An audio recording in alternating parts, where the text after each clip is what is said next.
네, 간밤에 뉴욕 증시는 굉장히 깔끔하고 자신감 있는 다시 한 번의 상승을 보여줬습니다. 거의 오미크론 전까지 다 복구가 됐거든요. 어떤 의미를 가지고 있을지 저희 최현주 전문가와 함께 내용 보겠습니다. 어서 오십시오. 네, 안녕하십니까. 네, 상당합니다. 보건력이 엄청나게 강하던데요, 네, 간밤에. 뭐 미국 예. 시장은 원래 그 기술적의 좀 그런 지표에 좀 민감한 정확하게 반응하는 시장이고요. 지금 뭐 파우치 소장이 오미크론에 대해서 크게 우려할 필요가 없다, 감기 수준이다라고 얘기하면서 미국 증시는 뭐 어제서부터도 뭐 괜찮았고 곧바로 지금 반응하고 있습니다. 지금 어제 오미크론 우려 완화에 또 저가 매수세가 유입되면서 기술주들이 큰 폭으로 반등을 했는데요. 지금 나스닥 같은 경우에 어제 3% 급등을 했습니다. S&P 500은 2% 상승, 다우 지수는 1.4% 상승했습니다. 필라델피아 반도체 지수가 5%나 급등을 해서 사상 최고치를 경신했습니다. 어제 특히 반도체 종목들이 굉장히 강했는데요. 이제 엔비디아가 8% 상승, 마블 테크놀로지가 7% 상승, AMD도 4% 상승했습니다. 전체적으로 어제 뭐 반도체 장비주들이나 반도체 주식들 뭐 5%, 6% 전부 다 강했고요. 어제 나스닥 을 보면은 그다음에 다우나 전부 다 보면 일부 항공주들 빼고 그다음에 기술주들 같은 경우에는 뭐 거의 다 뭐 급등을 해서 다 올랐고 그다음에 화이자 같은 경우만 좀 약세. 뭐 3%, 4%, 5%의 뭐 상승은 뭐 기본적으로 다 나왔습니다. 어제 뭐 너무 뭐 급등한 종목이 많아가지고 제가 지금 여기서 뭐 다들 말씀드릴 수는 없는 거고 어제 이제 노바백스가 29%나 급등을 했는데요. 유럽의학청에서 코로나 백신을 지금 가까운 시일 내에 허가 가능할 것이다라고 얘기하면서 급등을 했습니다. 브로드컴이 어제 4.5% 상승했는데요. CS증권에서는 실적과 가이던스를 지금 실적 발표를 앞두고 있는데 실적과 가이던스가 지금 컨센서스를 상회할 것이다라고 얘기를 하고 있습니다. 그래서 지금 수요가 견고하게 유지되고 있고 아웃퍼폼을 제시하면서 목표 주가는 580달러에서 620달러로 상향 조정했습니다. 어제 테슬라도 4.2% 상승했는데요. UBS 증권에서는 22년 전기차 시장을 테슬라가 주도할 것이고 앞으로도 매출 및 이익률이 컨센서스보다 우수하게 나타날 것이다 얘기를 하고 있습니다. 글로벌 전기차 시장에서 20% 점유율이 안정적으로 유지될 것이다라고 얘기하고 있고요. 투자 의견은 중립, 목표 주가는 750에서 1000달러로 상향했습니다. 인텔은 어제 3.1% 상승했는데요. 지금 자율주행 사업 부문에 이제 모빌아이가 이제 22년 상장 계획을 상장할 것이다라고 얘기를 하면서 어제 상승했습니다. 하지만 이제 노스랜드 애널리스트는 지금 500억 달러의 이제 가치가 있는데 인텔이 자금 조달에 이제 기여할 것이다라고 얘기를 하고 있고요. 하지만 이제 주가 상승 동력이 되지는 않을 것이다 얘기를 하고 있습니다. 단기 상승 후 주가는 다시 하락할 것이다라고 얘기를 하고 있고요. 성장 모멘텀이 그 이후로는 성장 모멘텀이 불투명하다. 언더퍼폼을 제시하면서 목표 주가는 49달러를 제시했습니다. 애플은 어제 3.5% 상승했는데요. 모건 스탠리 측에서는 AR 제품 출시로 이제 내년에 주가가 크게 오를 것이다라고 얘기하고 있습니다. AR, VR 시장의 이제 진정한 촉매제는 애플이 이제 시장에 진입할 때 나올 것이다라고 얘기하고 있고요. 지금 애플의 지금 아이폰 출하 전망치도 지금 12월 달 같은 경우에 8,300만 대에서 8,300만 대로 늘려잡았고 300만 대를 더 늘려잡았습니다. 지금 AR 기기 같은 경우에는 지금 2026년까지 290억 달러의 매출을 발생시킬 것으로 지금 보고 있고요. 애플 측에서는 지금 모건 스탠리 측에서는 아이패드 출시 첫 해에 200억 달러의 이제 매출을 기록했다라고 이제 얘기를 하고 있습니다. 지금 비중 확대를 제시하면서 목표 주가는 164달러에서 200달러로 상향 조정했습니다. 그다음에 코스트코는 오펜하이머 증권에서 향후 12개월에서 18개월 동안 성장세는 견고할 것이지만은 단기 주가 상승 동력은 제한적이다. 앞으로 매수 기회를 제공할 것이다라고 얘기하고 있고요. 아웃퍼폼을 제시하고 있고 550달러에서 580달러로 목표 주가 상향했습니다. 골드만삭스 CEO는 지금 당분간 인플레이션이 좀 지속될 것이지만은 1970년대와 같은 극심한 인플레이션은 아닐 것이다라고 얘기를 하고 있고요. 지금 시장의 최대 리스크는 팬데믹이 아닌 연준의 통화 정책이다. 지금 확장 정책이 지금 마무리되어 가고 있다. 그리고 향후 몇 년간은 주식 투자 수익률이 현재와 같지 않을 것이다. 얘기하고 있습니다. 지금 마켓워치에서는 기술주의 밸류에이션이 너무 고평가돼 너무 높다라고 얘기하고 있고요. 그렇다고 지금 모멘텀 투자는 그래서 좀 피해야 한다 얘기하고 있습니다. 네. 팬데믹이 아니라 시장의 가장 큰 위험 요소는 지금 긴축이라고 얘기해 주셨던 또 전문가님의 코멘트의 정확성도 한번 확인을 하게 됩니다. 파우치 소장의 최근의 입김 효과가 굉장히 커요. 네, 말하는 그런 부분에 따라서 증시가 크게 좀 등락하는 움직임, 일중변도 크게 좀 나타나고 있는 상황인데 미국 증시 요즘에 지수 움직임을 보면 너무 가볍다. 뉴스에 따라서 좀 우왕좌왕하면서 큰 폭의 오르내림을 보이고 있는 상황인데 여기에 대해서는 지금 시장의 유동성이 줄었기 때문에 조금 더 뉴스에 과장되게 반응한다라는 분석이 있거든요. 어떻게 보세요? 네, 뭐 그런 얘기는 저도 오늘 지금 뉴스를 봤는데, 저는 이제 그것보다는 이제 심리가 이제 그만큼 이제 불안하다는 거겠죠. 지금 어떤 파우치 소장의 이제 커멘트 한마디에 뭐 안심됐다가 갑자기 또 불안해졌다가 아직까지도 그만큼 심리가 불안정하다고 보고 있고요. 일단은 나스닥 같은 경우에는 어제 이제 큰 폭의 이제 기술적 반등이 나왔는데 저는 뭐 어제 그러니까 언제죠? 오늘이 목요일이니까 화요일 날에 저가에서 한 100% 정도, 100포인트 정도 이제 상승했는데 이게 이제 저점이 아닐까라고 보고 있고요. 그렇다면은 우리가 이제 계속적으로 좀 눌림목 구간에서 오면은 매수를 해야 될 것으로 보고 있고 결국에는 맨 처음에 제가 예측해드렸던 대로 지수에 대한 전망을 하지 않겠다고 했는데 그날 이제 화요일 날 저점이 장중 저점이 14,930포인트였어요. 나스닥 기준으로. 결국에는 15,000선에 대한 복원력을 한번 확인한 것으로 좀 보고 있고요. 지금 오늘 이렇게 뭐 좀 급등을 했는데 뭐 추격 매수보다는 결국에는 계속적으로 좀 빠지면은 연말까지 뭐 내년 초까지 결국에는 좀 랠리를 대비하면서 배당도 좀 수익도 가져가는 그런 이중적인 플레이가 좀 유효할 것으로 좀 보고 있습니다. 이중적인 플레이라는 거는 정확하게 어떤 의미일까요, 전문가님? 빠지면 그러니까 배당하고 시세 차익하고 뭐 같이 노려보자는 의미죠. 예. 굉장히 좋은 시장 예상하신 거죠, 그러면? 네, 그러니까 연말 랠리 저는 가능하다.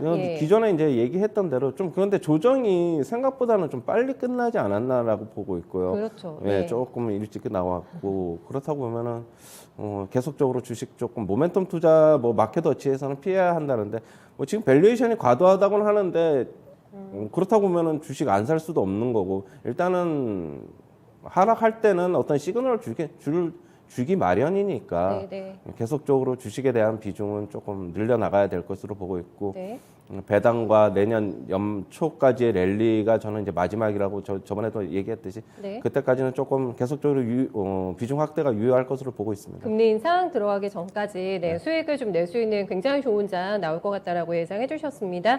시기가 근데 FOMC가 12일부터 진행이 되잖아요. 그리고 2주 뒤에 오미크론에 대한 지금 요거는 정확한 멘트는 아닙니다. 파우치 소장의 멘트는 정확한 발표는 그 발생한 이후에 2주 후에 나오기로 했기 때문에 다음 주 정도가 되지 않을까 싶은데 그때는 한번 좀 변동성 크게 나올까요? 겹치거든요. 시기가 오미크론에 대한 발표, FOMC 내용. 예. 일단은 오늘의 상승을 지금 계속적으로 내일도 또 급등할 하지는 않을 것이고 계속적으로 조금 변동성은 줄 것입니다. 하지만 변동성을 주는 와중에 저가 매수가 또 유입될 될 것이라고 보면은 지금 그렇게 이제 큰 폭의 하락은 없을 것이고 만약에 큰 폭의 하락이 나오면은 뭐 싸게 담을 수 있는 기회로 좀 봐야 될 것으로 보고 있습니다. 알겠습니다. 가장 이 반등장에서 존재감을 강하게 피력했다라는 거는 분명히 의미하는 바가 큰 거잖아요. 이게 반도체입니까? 필라델피아 반도체 지수가 이렇게나 강하게 올라가더라고요. 네. 예. 어제 이제 필라델피아 반도체 지수가 이제 뭐 폭등을 해가지고 사상 최고치를 다시 썼는데 역시 뭐 지금 상황에서는 역시 반도체 관련 주식들이 빅테크 주식들보다는 좀 더 좋아 보입니다. 지금 완전히 모멘텀을 지금 탔고요.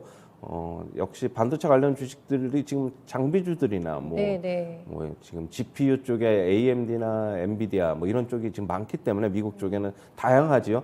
저는 계속적으로 좀 더 역시 이번에 그 랠리 내년 초까지의 랠리는 반도체 쪽이 좀 더 주도하지 않을까 그렇게 보고 있고요. 우리나라 시장에서도 지금 반도체 주식들이 지금 시장을 주도하고 있는 것이 네. 좀 어떤 선행 지표가 되지 않을까 이렇게 보고 있습니다. 네.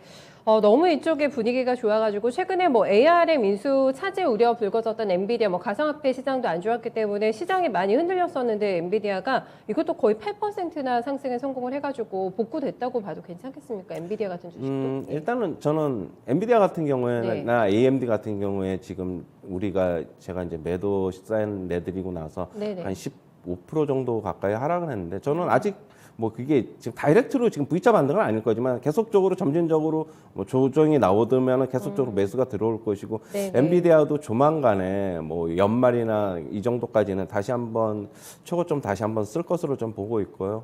저는 지금 ARM의 인수가 지금 뭐 불투명하고 지금 승인이 안 될 것으로는 거의 시장에서는 보고 있는데 그렇다고 해서 엔비디아의 입지가 흔들리는 건 아니라고 저는 보고 있습니다. 알겠습니다. 엔비디아에 대해서도 어느 정도는 바닥을 잡고 V자까지는 아니더라도 올라갈 가능성에 대해서 조금 더 포지션을 보고 계신 것 같아요. 지금 마켓워치 쪽에서 기술주 너무 비싸다, 밸류 과도하다라는 의견을 마지막에 좀 전해주셨는데 사실 헤드라인을 보니까 굉장히 자극적으로 나와가지고 모멘텀 주식 따라가는 무덤 가는 실수는 피해야 된다라고 굉장히 자극적인 헤드라인을 썼는데 투자자들은 그러면은 지금 너무 고민되지 않겠습니까? 간밤의 흐름을 보면은 그래 역시 성장주다 이런 베팅에 대한 믿음이 강해지셨을 것 같은데 그동안에 또 시장 흐름을 봐서는 가치주가 조금 더 유리할 것 같다는 의견을 주셨고 그런 또 월가의 분석가들도 많았기 때문에 가치주와 이 성장주 사이 논란이 또 뜨거워질 것 같은데요. 어떤 게 유리할 것인가?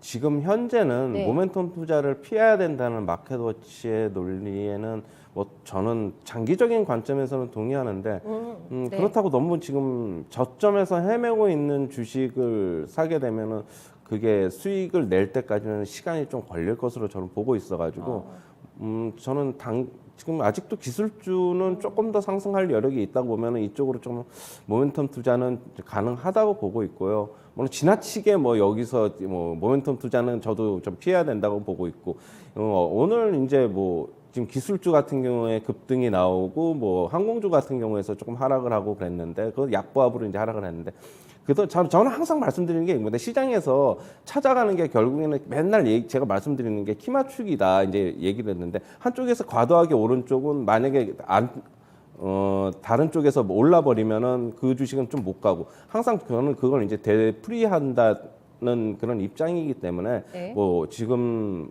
당분간은 뭐 가치주와 기술주가 조금 더 같이 공존하면서 좀 더 갈 수 있을 것이라고 저는 보고 있고요. 진정한 어떤 그 주도주가 나타나는 거는 내년 초 이후에 시장이 하락하면서 금리 인상에 대한 어떤 확실한 그림이 나오면서 저는 진정한 그때 가치주냐 기술주냐 주도권이 좀 나올 것으로 보고 있습니다. 네, 지금의 논쟁이 이제 정리가 되겠네요. 네, 그 정도 시점에서는 확실하게 주도주가 등장할 것 같다고 합니다. 그러니까 한마디로 이게 가치주, 성장주를 뭐 구분하기보다는 프리미엄이 높은 주식들이 이게 정당한 거냐 아니면 거품이 많이 끼어 있느냐 요거를 이제 판단하시는 게 어렵긴 합니다만은 중요할 것 같고 또 투자자들의 몫이 되지 않을까 그렇게 전략을 잡아주셨어요. 이렇게 뉴욕 증시의 반응을 보고서는 우리 증시도 굉장히 오늘 자신감 있게 출발이 나올 것 같긴 합니다. 맞나요, 전문가님? 네, 뭐 네. 일단은 어제 같은 경우에는 저는 이제 어제 상승은 결국에는 중국의 이제 지준율 인하가 좋은 영향을 미쳤다고 보고 있고요. 네네. 지금 미국이 상승을 하더라도 우리나라는 먼저 턴을 했기 때문에 계속적으로 오늘 3천 일시적으로 이제 좀 넘을 수도 있는데 오히려 이 시점을 이용해서 뭐 고점 매도하려는 측도 있을 것이고 네네. 저는 그렇게 본다면은 하지만 이제 저는 연말이나 우리나라 시장도 내년 초까지는 계속적으로는 어떤 배당 관련 이슈가 있기 때문에 저는 계속적으로 외국인들의 매수가 좀 더 계속 이어질 것이라고 연말까지는 보고 있고요. 저는 좀 긍정적인 입장으로 계속적으로 주식을 접근해야 된다. 개인 투자자분들 같은 경우에는 결국엔 주식을 살 수밖에 없다라는 저는 그 관점인데요. 왜냐하면 개인 투자자분들이 어떻게 보면 뭐 선물 시장에서 매도를 해치를 할 수 있는 입장에 있는 분들이 극소수에 불과하고 그렇죠. 그렇다고 예, 뭐 네. 주식을 안 살 수도 뭐 아주 그냥 통 비워놓기도 그럴 것이고 저는 계속적으로 긍정적인 입장에서 연말이나 내년 초까지는 조금 바라보고 싶습니다. 물론 이 지금 국내 시장에서 2,800포인트에서 지금까지 2,900포인트 힘들게 왔잖아요. 2,990포인트까지 지금 반등이 나왔는데 저는 조금 더 이어진다고 보고 있고 결국에는 연말 배당이라고 저는 보고 있습니다. 네, 알겠습니다. 오늘도 긍정적인 흐름 또 기대해보면서 최현재 전문가와도 인사 나누겠습니다. 오늘 수고 많으셨어요. 네, 감사합니다. 네, 오미크론에 대한 짐을 많이 벗어 던졌습니다. 홀가분하게 올라와가지고요. 네, 뉴욕장의 강한 상승은 우리 증시에도 긍정적인 영향을 미치게 될 것 같습니다. 앞자리가 바뀔 수 있을까요? 네, 요거 봐야 될 것 같아요. 네, 3,000선 복구에 한번 도전하지 않을까 싶고 뉴욕 증시에서는 거의 전 섹터에 걸쳐서 온기가 고르게 퍼져나갔습니다. 국내 증시에서는 어떤 게 오늘 장에 좀 도드라지게 올라올지 확인해 봐야 될 것 같고 외국인들의 움직임 긍정적으로 봐주고 있거든요. 그렇다면 외국인들이 오늘 또 반도체 주식을 담게 될지 필라델피아 반도체 지수와 연동한 오늘 반도체 쪽의 흐름도 예의주시해서 살펴보셔야 될 것 같아요. 최현재 전문가와 함께 모닝타임즈였습니다.